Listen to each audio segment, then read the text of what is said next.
Hello friends, कैसे आप लोग। आशा करते हैं आप सभी अच्छे होंगे, मस्त होंगे, तंदुरुस्त होंगे और अच्छे से स्टडी कर रहे होंगे। तो चलिए फ्रेंड्स, आज हम इस वीडियो में कराने वाले हैं हिंदी वर्णिका का जितने भी टॉपिक होंगे, सिर्फ वर्णिका का पूरा टॉपिक का एकदम वीवीआई ऑब्जेक्टिव क्वेश्चन कराएंगे, जो कि सीधे आपको एग्जाम में देखने को क्वेश्चन मिलते हैं। तो वीडियो को लास्ट तक जरूर देखिएगा। चैनल को सब्सक्राइब नहीं किया तो चैनल को सब्सक्राइब जरूर कर लीजिएगा, बेल आइकन को दबा दीजिएगा ताकि हमारे जितने भी नए वीडियो हो आप तक पहुंचा रहे हैं। ठीक है, चलिए तो दही वाली मंगमा से हम शुरू करते हैं। पहला क्वेश्चन ये रहा कि दही वाली मंगमा के लेखक का नाम क्या हुआ।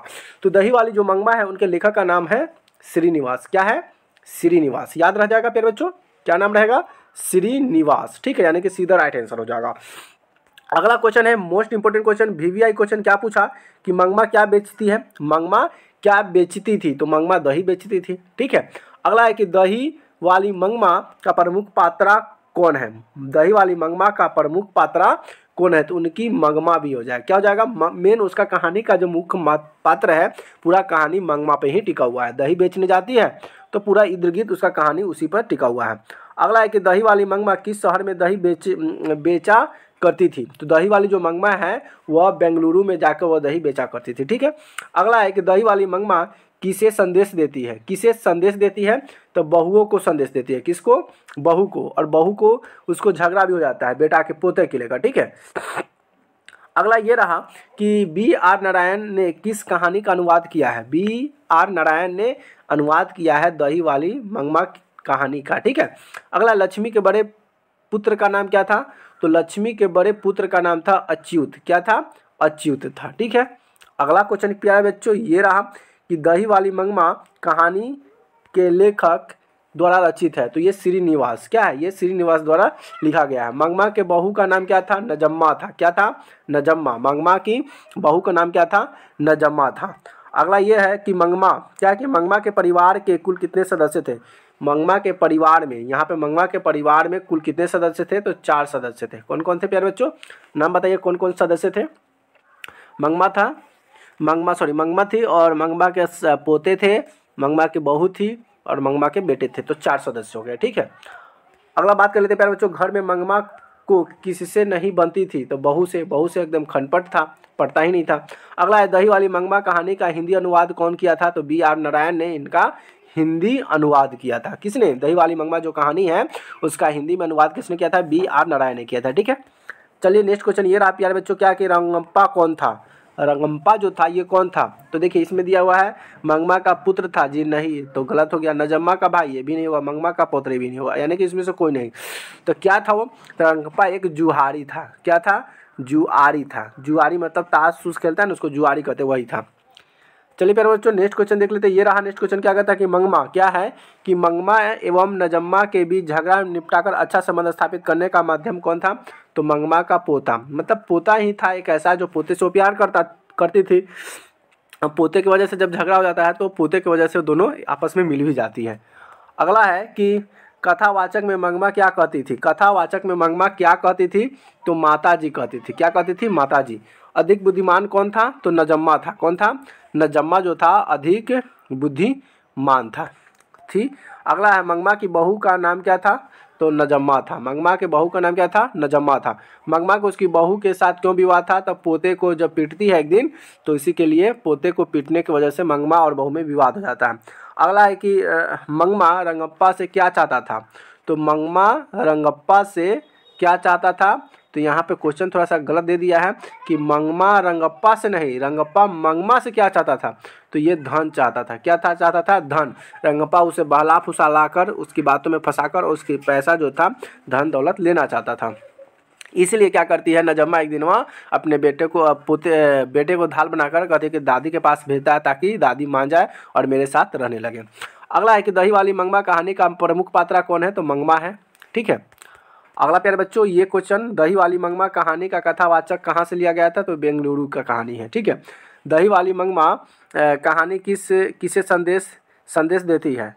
दही वाली मंगमा कहानी किसे संदेश देती है? तो बहुओं को संदेश देती है कि घर परिवार में मिलजुल कर रहना चाहिए और अच्छे से बात करना चाहिए।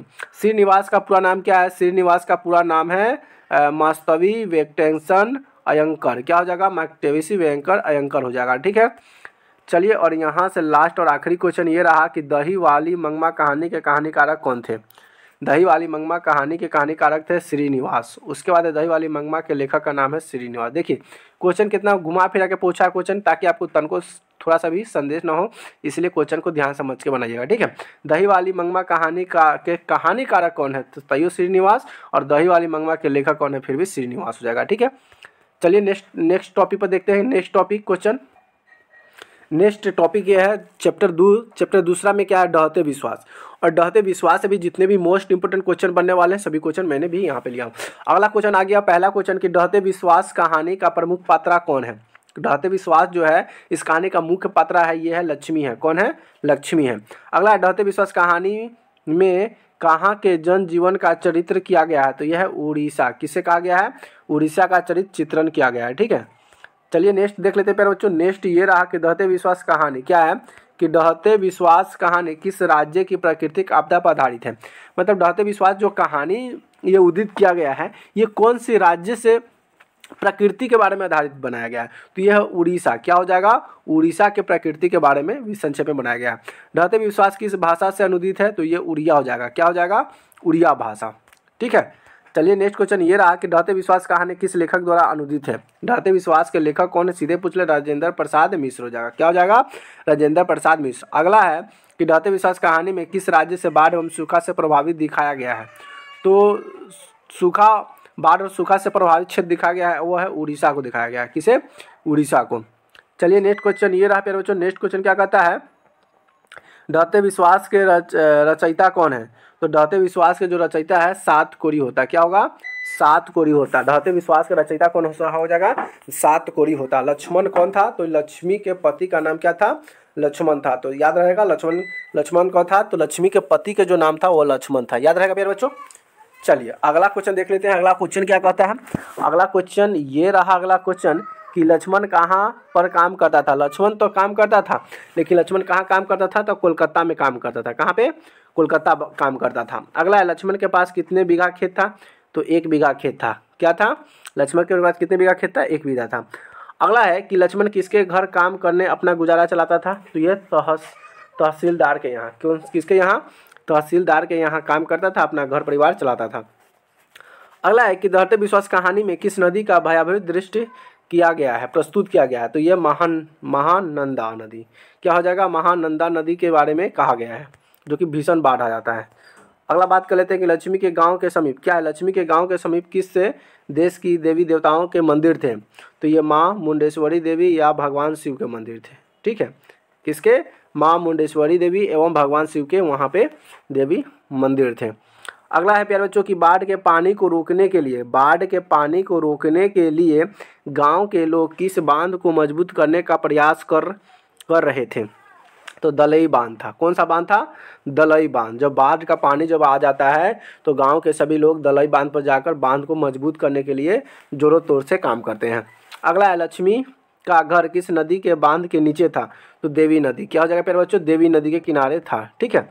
अगला बात कर लेते हैं। अगला ये कि लक्ष्मी ने बांध की निगरानी करने के लिए किसको भेजा था, तो अच्युत को। उसका बेटा था, बड़ा बेटा, इसलिए लक्ष्मी ने अपने बड़े बेटे को बांध की निगरानी के लिए कामों के लिए अपने बड़े बेटों को अच्युत को भेजा था। लक्ष्मी का घर किस चीज़ से बना था, तो घास मिट्टी के। किसके था, घास में जो टाटी का नहीं घर होता है उसी का, यानी कि घास और मिट्टी के बना था। किसका घर, लक्ष्मी का घर बना हुआ था। अगला है कि गुण निधि कहाँ से लौटा था। गुण निधि जो था ये लौटा था, लेकिन कहाँ से लौटा था, तो कटक से लौटा था। कहाँ से, कटक से लौटा था। अगला है कौन स्वयं दल के साथ बांध की मरम्मत में लगा था, तो ये था गुण निधि। कौन था, गुण निधि था, ठीक है। बी द राइट आंसर हो जाएगा। चलिए नेक्स्ट क्वेश्चन देख लेते हैं। ये है कि डहते विश्वास कहानी का प्रमुख पात्रा कौन है। डहते विश्वास कहानी का प्रमुख पात्रा कौन है, तो ये लक्ष्मी है प्यारे बच्चों। कौन सा हो जाएगा, लक्ष्मी हो जाएगी। अगला है डहते विश्वास कहानी में कहाँ के जनजीवन का चरित्र किया गया है, तो ये उड़िया का, यानी कि उड़ीसा का। उड़ीसा की कहानी के बारे में इसमें चित्रण किया गया है। अगला है कि डहते विश्वास कहानी में क्या है, कि डहते विश्वास कहानी में किस नदी का चर्चा किया गया है, तो डहते विश्वास कहानी जो है इसमें नदी जो है वह महानदी के बारे में चर्चा किया गया है। अगला क्वेश्चन देख लेते हैं प्यारे बच्चों। अगला क्वेश्चन ये रहा कि लक्ष्मी की डैश थी। लक्ष्मी लक्ष्मण की थी, तो लक्ष्मी जो थी लक्ष्मण की पत्नी थी। क्या थी, पत्नी। लक्ष्मण डैश में रहता था, तो लक्ष्मण जो था कोलकाता में रहता था। कहाँ रहता था प्यारे बच्चों, तो लक्ष्मण जो था कोलकाता में रहता था। अपने परिवार पोषण के लिए वो काम करता था, घर परिवार चलाने के लिए, ठीक है। तो डी द राइट आंसर हो जाएगा। अगला है ढहते विश्वास कहानी का कहानीकारक कौन थे? तो सातकोरी होता, ठीक है, सातकोरी होता। ढहते विश्वास कहानी के लेखक कौन है? सातकोरी होता। तो प्यारे बच्चों यहाँ से 25 क्वेश्चन कंप्लीट होते हैं, ठीक है। चलिए अब नेक्स्ट टॉपिक, तीसरा टॉपिक देखते हैं, और तीसरा टॉपिक देखते हैं क्या कहता है। चलिए फ्रेंड्स, तो टॉपिक 3 है, यानी कि चैप्टर 3 है माँ, और यहाँ माँ से भी जो क्वेश्चन होते हैं वो मोस्ट इंपोर्टेंट क्वेश्चन होंगे। जो भी क्वेश्चन होंगे सभी क्वेश्चन हम मोस्ट इंपोर्टेंट कराएंगे, ठीक है। तो पहले बच्चों वीडियो को एकदम लाइक जरूर कर दीजिए। वीडियो को आप लोग लाइक नहीं करते हैं, दोस्तों फ्रेंडों के साथ शेयर नहीं करते हैं, और अभी तक चैनल को सब्सक्राइब भी नहीं करते हैं, तो प्लीज़ चैनल को सब्सक्राइब जरूर कर लीजिएगा। अगला क्वेश्चन है कि मंगू किस कहानी की पात्रा है? मंगू जो है कहानी तो है, लेकिन कौन सी कहानी? तो माँ की कहानी। माँ जो कहानी है उसी कहानी की पात्रा है कौन? मंगू। अगला है कि माँ कहानी में क्या है? माँ कहानी में किसकी ममता का वर्णन किया गया है? तो माँ की ममता का वर्णन किया गया है। अगला क्वेश्चन प्यारे बच्चों देख लेते हैं कि माँ कहानी का प्रमुख पात्रा कौन है? माँ कहानी का जो प्रमुख पात्रा है ये मंगू है, क्योंकि माँ कहानी में पूरा इर्द गिर्द मंगू के अगल बगल ही पूरा घूमते रहता है। मंगू कैसी लड़की थी? तो मंगू जो थी एक पागल और गूंगी लड़की थी, जिसका शारीरिक स्थिति अच्छा नहीं था, रहन यानी कि उसे देख रेख करने के लिए तो उसकी माँ ने देख रेख पूरा करती है। उसका जो भाई होता है मंगू का कोई नहीं देख रेख करता है, ना उसकी भाभी करती है, तो मंगू की माँ ने उसे अस्पताल में उसके इलाज करने के लिए ले जाता है, लेकिन वो भी चाहती है कि इसको हॉस्पिटल में इलाज नहीं होता है, इसलिए वो थोड़ा सा हिचकती है भर्ती कराने के लिए। अगला है कि ईश्वर पेटलीकर की रचना है, तो ईश्वर पेटलीकर की जो रचना है खून की सगाई, क्या होगा? खून की जो सगाई है ईश्वर पेटलीकर की रचना है प्यारे बच्चों, ठीक है। अगला क्वेश्चन है कि मंगू के अलावा उसकी माँ की कितनी संतानें थी? तो 3 संतानें थी, 3 को बेटा था और एक बेटी थी। अगला है कि माँ कहानी किस लेखक द्वारा रचित है? माँ कहानी जो है किस लेखक द्वारा? तो ईश्वर पेटलीकर के द्वारा लिखा गया है। अगला है कि मंगू की माँ को कितनी संतानें थी? तो मंगू की माँ के 4 संतानें थी। कितनी संतानें थी? तो मंगू की माँ के 4 संतानें थी। अगला है कि मंगू जन्म से ही दैस था, तो वो मंगू जन्म से ही पागल और गूंगी थी। वो बाद में गूंगी नहीं हुई थी, वो जन्म के समय से वह गूंगी और पागल थी। माँ कहानी में कौन पागल था? तो मंगू था। माँ कहानी में पागल था कौन? तो मंगू था, ठीक है। अगला है मंगू की उम्र कितनी थी? मंगू की उम्र कितनी थी? 12 वर्ष। कितनी थी? मंगू की उम्र 12 वर्ष थी। अगला है मंगू जिस अस्पताल में भर्ती होती है वहाँ के कर्मचारी हैं व्यवहार कुशल, यानी कि व्यवहार कुशल मतलब अच्छे से बात करने वाले हैं, ठीक है, यानी कि इधर राइट आंसर हो जाएगा। चलिए नेक्स्ट क्वेश्चन है कहानी का प्रधान पात्रा है। कहानी के प्रधान पात्रा कौन सा हो जाएगा? माँ हो जाएगी, क्योंकि माँ के ऊपर ही पूरा कहानी टिका हुआ है। अगला है कि इस तरह पागल पुत्री को एक तो माँ ही पाल सकती है या किसकी उत्पत्ति है? तो ये समाज की लोग कहती है कि माँ ही एक ऐसी धारणा है जो अपने बेटे गूंगे हो, पागल हो, ठीक है, माँ ही उसको पाल सकती है, उसके अलावा कोई नहीं पाल सकता, कोई भाई बहन, शायद कुछ ऐसा 1-8% होता है जो उतना पाल पोस कर देता है, मान सम्मान करता रहता है, ऐसा कोई नहीं करता है माँ के अलावा। गू को पागलपन का रोग कब से था? ठीक है, गू का मतलब होता है मंगू, क्या हो जाएगा? मंगू को, यहाँ पे गू का मतलब हो गया मंगू को पागलपन का रोग कब से था? तो ये जन्मजात था। जन्मजात का मतलब जन्म से ही वो पागल और गूंगी थी, ठीक है। अगला क्वेश्चन प्यारे बच्चों ये रहा कि मंगू के अलावा क्या है कि मंगू के अलावा उसकी माँ की कितनी संतानें थी? तो ये 3 संतानें थी, ठीक है। मंगू को लोग किस अस्पताल में भर्ती करना चाहते थे? तो पागलों के अस्पताल में। ये कहते थे सभी लोग कि मंगू पागल है, इसलिए इसे पागल के हॉस्पिटल में इसे भर्ती करा दिया जाए, ठीक। अगला है कि खून की सगाई किसकी प्रसिद्ध कहानी है? तो यह है ईश्वर पेटलीकर की। किसका? ईश्वर पेटलीकर। माँ कहानी का कहानीकार कौन है? ईश्वर पेटलीकर। ये सब याद रखना है प्यारे बच्चों, मोस्ट इंपोर्टेंट क्वेश्चन घुमा कर पूछता है, ठीक है। अगला है कि माँ कहानी में किसकी ममता का वर्णन किया गया है? तो माँ का वर्णन किया गया है। माँ कहानी का प्रमुख पात्रा क्या है? तो माँ कहानी का प्रमुख पात्रा मंगू है। क्या है प्यारे बच्चों? मंगू हो जाएगा, ठीक है। अगला है कि मंगू कैसी लड़की थी? तो मंगू एक पागल लड़की थी। मंगू एक पागल गूंगी लड़की थी, ठीक। अगला है कि मंगू को पागलपन का रोग कब से था? तो ये मंगू का पागलपन का जो रोग था जन्म से था, ठीक है, यानी कि इसको जन्मजात कह सकते हैं। मंगू के अलावा उसकी माँ में कितने संतानें थी? तो उसके 3 संतानें थी। कुछ क्वेश्चन जो होते हैं ये रिपीटेड है, ठीक है। आखिरी क्वेश्चन ये रहा, क्या कहता है कि मंगू को लोग किस अस्पताल में भर्ती करना चाहते थे? तो पागलों को हॉस्पिटल में। तो यहाँ से 25 क्वेश्चन हुए, जो कि कुछ क्वेश्चन रिपीटेड थे, जो कि मोस्ट इंपोर्टेंट क्वेश्चन थे, जो कि आपको एग्जाम में क्वेश्चन देखने को मिलेंगे, ठीक है। तो फ्रेंड्स चलिए अब नए टॉपिक पर देखते हैं। अगला टॉपिक चौथा चैप्टर क्या कहता है। तो फ्रेंड्स यहाँ से चैप्टर 4 आ गया, जिस चैप्टर का नाम है नगर, और नगर से भी मोस्ट इंपोर्टेंट क्वेश्चन कराएंगे जो कि एग्जाम में आएंगे। ठीक है, क्वेश्चन क्या आ गया कि नगर कहानी का कथाकार है। नगर कहानी जो है इसका कथाकार कौन हो जाएगा? सुजाता। क्या हो जाएगा?